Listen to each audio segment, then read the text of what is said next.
नमस्कार।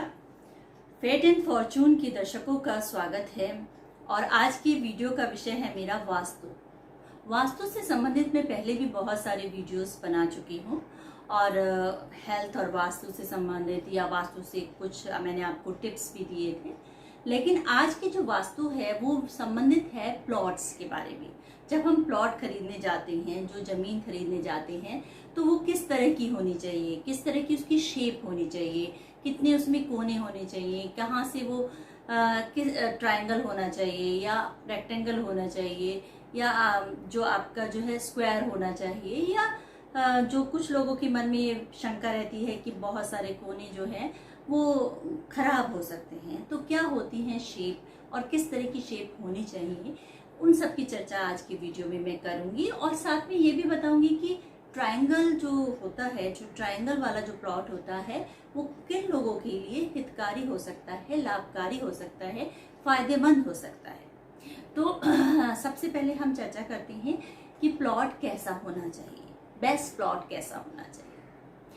Best plot होता है स्क्वायर प्लॉट। जो स्क्वायर प्लॉट होता है जिसमें चारों कोने बराबर होते हैं, कोई भी कोना आप नाप सकते हैं, एक चारों कोनों की जो चौड़ाई और लंबाई जो है बराबर होगी, तो उसको कहते हैं स्क्वायर प्लॉट, जो सबसे ज्यादा पसंद किया जाता है वास्तु में और सबसे ज्यादा शुभ माना जाता है।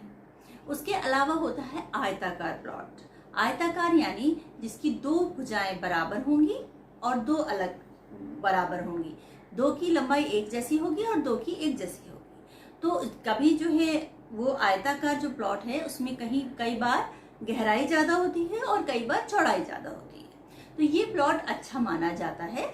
लेकिन इसमें कुछ सीमाएं हैं कि मान लीजिए अगर गौमुखी है जिसमें गहराई ज्यादा है और चौड़ाई कम है, तो वो नॉर्थ फेसिंग नहीं होना चाहिए, और अगर गहराई कम है और चौड़ाई ज्यादा है तो वो नॉर्थ फेसिंग होना चाहिए।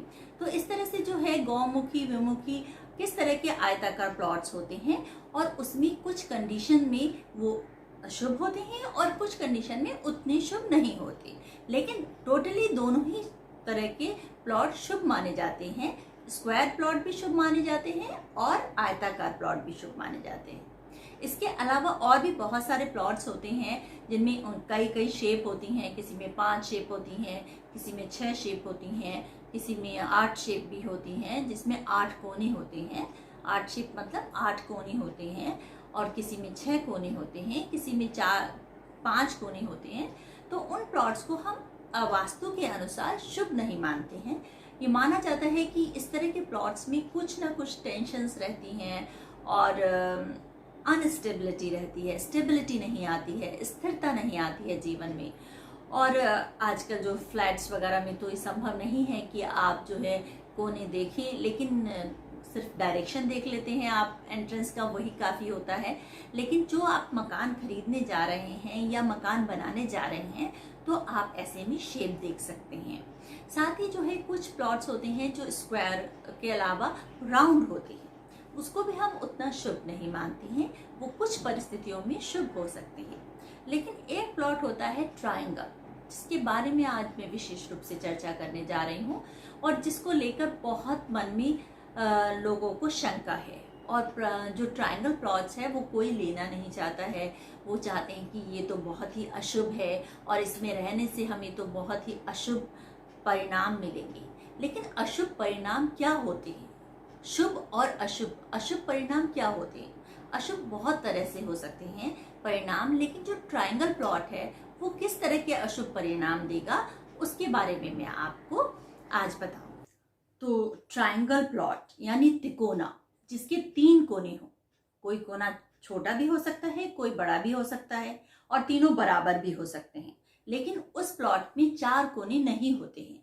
वो 3 कोने वाला प्लॉट क्या अशुभ परिणाम देता है, पहले हमें ये समझना होगा।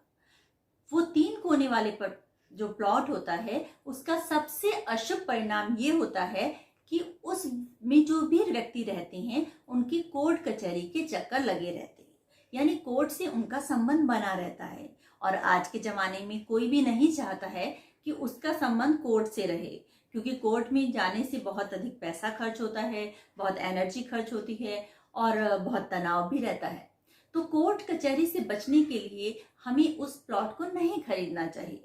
लेकिन ये प्लॉट बहुत शुभ भी हो सकता है। किस परिस्थिति में? कि यदि आपका संबंध कोर्ट से है, यदि आप वकील हैं, लॉयर हैं या कोर्ट में काम करते हैं, तो यदि आपका संबंध कोर्ट से रहता है, केस से रहता है, कोर्ट कचहरी से रहता है, तो उन लोगों के लिए ट्रायंगल प्लॉट बहुत ही शुभ रहेगा। तो इसलिए एक वकील के लिए, एक लॉयर के लिए वो ही प्लॉट शुभ हो सकता है। इसके अतिरिक्त भी हमें कुछ बातें और देखनी होंगी जो हम हर एक प्लॉट में देखते हैं कि उसका जो है कौन सा कोना खुला है।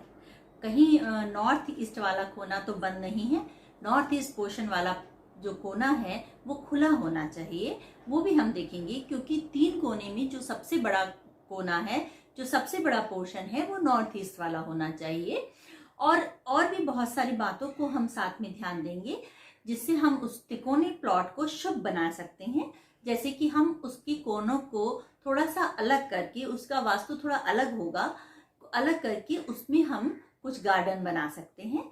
और जो मेन जो जमीन है जिसमें ज़्यादा कोने नहीं पड़ रहे हैं, उसको हम जमीन में हम मकान बना सकते हैं। तो इस तरह से हमें कुछ चीज़ों में बदलाव करने होंगे जिससे उस तिकोने प्लॉट को हम शुभ बना सकते हैं। और वो तो मैंने आपको बता ही दिया कि एक वकील के लिए, एक लॉयर के लिए वो बहुत ही शुभ होगा। और लेकिन उसके साथ साथ हमें उसमें कुछ ऐसे वास्तु से संबंधित बदलाव भी करने होंगे जिससे हम उस घर में रहने वालों को विशेष फायदा प्रदान कर सके। तो इस तरह से हम एक कोने वाले त्रिकोण जो है, ट्रायंगल वाले प्लॉट को शुभ बना सकते हैं। और शुभ हो सकता है किन कंडीशन में, आज हमने ये जाना। तो आज की वीडियो आपको कैसी लगी आप मेरे कमेंट बॉक्स में जरूर डालिए। और किन प्रश्नों पर आप चाहते हैं कि मैं वीडियो बनाऊं, उसके बारे में भी अगर आप चर्चा मेरे कमेंट बॉक्स में डालेंगे तो मैं उस पर जरूर ध्यान दूंगी। और आप मेरा चैनल इसी प्रकार देखते रहें, सब्सक्राइब करें यदि आपने नहीं किया है, और लाइक और कमेंट्स तो आप करें ही। नमस्कार।